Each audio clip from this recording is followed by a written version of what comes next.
മലയാള cinema നിർമ്മാണ ചെലവ് പ്രതീക്ഷകൾക്കും അപ്പുറത്ത് കുതിക്കുകയാണെന്ന് പ്രമുഖ സിനിമാ പ്രൊഡക്ഷൻ കൺട്രോൾ നാരായണൻ നാഗല്ലശ്ശേരി. 11 ലക്ഷം രൂപയ്ക്ക് നിർമ്മിച്ച പടമായിരുന്നു സന്മനസ്സുള്ളവർക്ക് സമാധാനം. 80 ലക്ഷം രൂപയോളം അന്ന് ചിത്രം കളക്ട് ചെയ്തു. പട്ടണപ്രവേശനം 23 ദിവസം കൊണ്ട് ഷൂട്ട് ചെയ്ത സിനിമയ്ക്ക് അതിനും അന്ന് ചെലവായത് 20 ലക്ഷത്തിന് താഴെ മാത്രമാണ് വന്നതെന്നും അദ്ദേഹം പറഞ്ഞു. അതുപോലെ കിരീടം സൂപ്പർ ഹിറ്റ് പടമല്ലേ, 24 ദിവസമാണ് ആ ചിത്രം ഷൂട്ട് ചെയ്യാൻ വേണ്ടി വന്നത്. ആ കിരീടം 25 ലക്ഷം രൂപയാണ് സെവൻ ആർട്സ് കൊടുത്തതെന്നും നാരായണൻ നാഗല്ലശ്ശേരി പറയുന്നു. മാസ്റ്റർ ബിൻ എന്ന യൂട്യൂബ് ചാനലിന് അനുവദിച്ച പ്രത്യേക അഭിമുഖത്തിൽ സംസാരിക്കുകയായിരുന്നു അദ്ദേഹം. താരങ്ങളായൊന്നും ഇപ്പോൾ പഴയ ബന്ധമില്ല. ജഗദീഷിനെ മാത്രമാണ് വിളിക്കാറുള്ളത്. എവിടെ കണ്ടാലും അദ്ദേഹം വന്ന് സംസാരിക്കും. സിദ്ദിഖ് അങ്ങനെ തന്നെയാണ്. ദിലീപ് നല്ല നന്ദിയുള്ള മനുഷ്യനാണ്. തിലകേട്ടനും ഞാനും വലിയ സുഹൃത്തുക്കളായിരുന്നു. പുള്ളിക്കൊരു സമയമുണ്ട്, അതായത് 10 മണി എന്ന് പറഞ്ഞാൽ നമ്മളെല്ലാവരും 10 മണിക്ക് എത്തിയിരിക്കണം. പുള്ളിയും ആ സമയത്ത് റെഡിയായിരിക്കും. 6 മണിക്ക് ഷൂട്ട് കഴിഞ്ഞാൽ റൂമിലെത്തിക്കണം. ഓടിച്ചെന്നിട്ട് ഇപ്പം ഇറങ്ങണമെന്ന് പറഞ്ഞാൽ പുള്ളി ഇറങ്ങില്ല.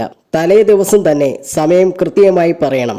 നാളെ ഇത്ര മണിക്ക് ഷൂട്ടെന്ന് പറഞ്ഞാൽ പുള്ളി കറക്റ്റ് ആ സമയത്ത് റെഡി ആയിരിക്കും. മധുസാറിന്റെ കാര്യവും അങ്ങനെയൊക്കെ തന്നെയാണ്. 10 മണി എന്ന് പറഞ്ഞാൽ 10 മണിക്കേ വരൂ. അതിനു മുമ്പ് അദ്ദേഹം വരില്ല. ജഗദീഷിന്റെ കാര്യം പറയുകയാണെങ്കിൽ ഇത്തരത്തിൽ യാതൊരു ഡിമാൻഡുമില്ല. ലൊക്കേഷനിലെ ആളുകളെ മാറ്റാൻ വരെ പുള്ളി തയ്യാറാണെന്നും നാരായണൻ പറയുന്നു. പടം എങ്ങനെയെങ്കിലും പെട്ടെന്ന് തീർക്കണം എന്നുള്ള ഒരൊറ്റ ഉദ്ദേശമേ ജഗദീഷിനുള്ളൂ. സിദ്ദിഖും അങ്ങനെ തന്നെ. ഞാൻ ആർട്ടിസ്റ്റാണെന്നും പറഞ്ഞ് വേറെ മാറി ഇരിക്കുകയൊന്നുമില്ല. ആളുകളെ മാറ്റേണ്ടി വന്നാൽ പുള്ളി ഇറങ്ങി ലൊക്കേഷനിൽ നിന്നും ആളുകളെ മാറ്റും. സുരേഷ് ഗോപിയുമായി 4 പടങ്ങൾ ചെയ്തു. ഞാനും പുള്ളിയും തമ്മിൽ അത്ര അടുപ്പമൊന്നുമില്ല.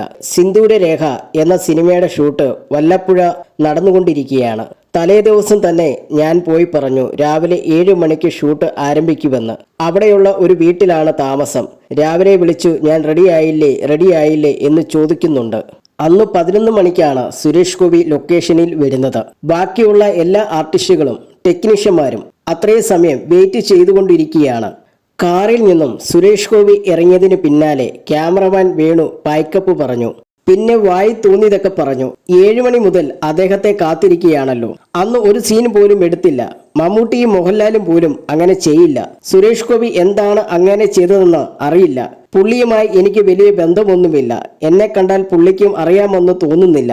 ആ സംഭവത്തിന് ശേഷം സിന്ധുവിന്റെ രേഖയിൽ അദ്ദേഹം കറക്റ്റായി അഭിനയിക്കാൻ വന്നുകൊണ്ടിരുന്നുവെന്നും നാരായണൻ നാഗല്ലശ്ശേരി കൂട്ടിച്ചേർത്തു.